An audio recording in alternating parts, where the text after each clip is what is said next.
반갑습니다. 오늘은 30번 어휘 문제로 돌아왔는데요. 문제 생긴 거 한번 보시면요.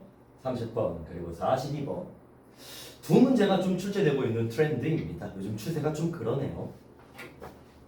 보겠습니다. 일단 30번만 적어볼게요.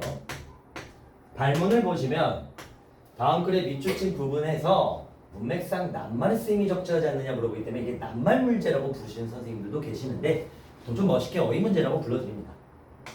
그 다음 42번 장문독해에도 어휘 문제가 한 문제 더 출제가 되고 있는 흐름이 있습니다.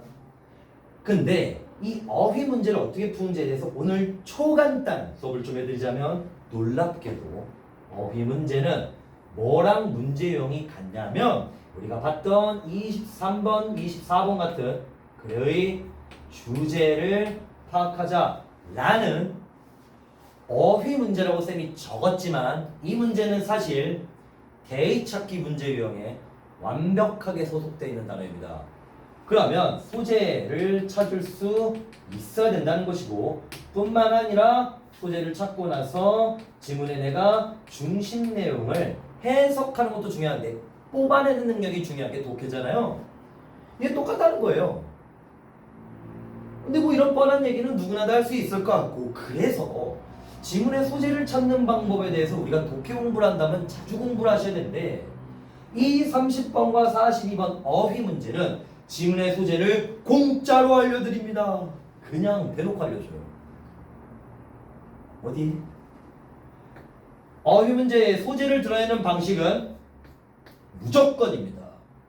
1번 오지선다가 시작되는 부분이 있고 요 해당 문항은 세 번째 줄, 즉 지문의 두 번째 문장에 번호가 달려있다는 거예요. 1번 보기가 시작되기 전까지, 즉 괄호 쳐서 쌤이 앞으로 지문 극 초반 부분이라고 얘기합니다. 지문 극 초반 부분은 움직이지 않고 진위 여부를 판단할 단어가 전혀 없기 때문에 고정된 문장이라는 거예요. 지문 초반에 1번 보기 전까지 이 두 줄이 지문의 소재를 드러내는 문장으로 형성이 된다는 겁니다. 제가 무조건이란 말하는 건 진짜 확실하다는 거겠죠. 그리고 아주 희망찬 얘기 하나 드리자면 가끔씩 운이 좋으면 두괄식 구조를 갖고 있는 글 구조라고 해가지고 내가 오늘 이야기하고자 하는 중심 내용을 글의 가장 초반에 쓰고 시작하는 약간 신문기사 같은 느낌이겠죠. 신문들은 보통 헤드라인을 제일 첫 번째 줄에 굵직하게 적잖아요.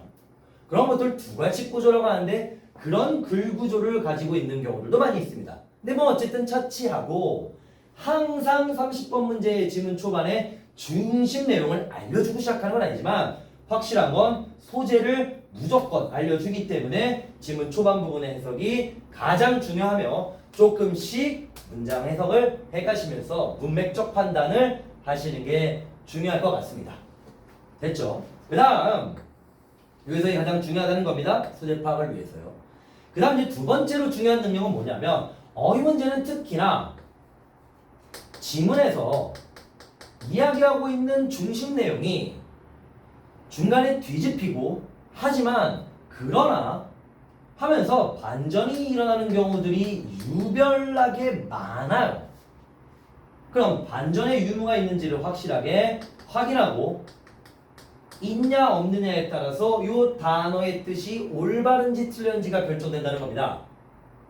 그 말인즉슨 지문 초반의 핵심적인 내용을 잘 잡아내고 나서 점점 더 후술되어지는데 하지만 그러나는 but yet still though however nonetheless nevertheless 같이 말투를 뒤집는 반전어가 더 정확하게 적혀 있다면 주제문이 바뀌었다고 가능성이 높아지는 거지만 문제는 고3 기준으로 중심 내용이 꼭 반전의 연결 없이도 뒤집힐 수 있다는 게 문제입니다. 따라서 문맥이라는 말을 잘 집중하셔서 말투가 뒤집혔느냐 안 뒤집혔느냐를 보시면 될 것 같고요.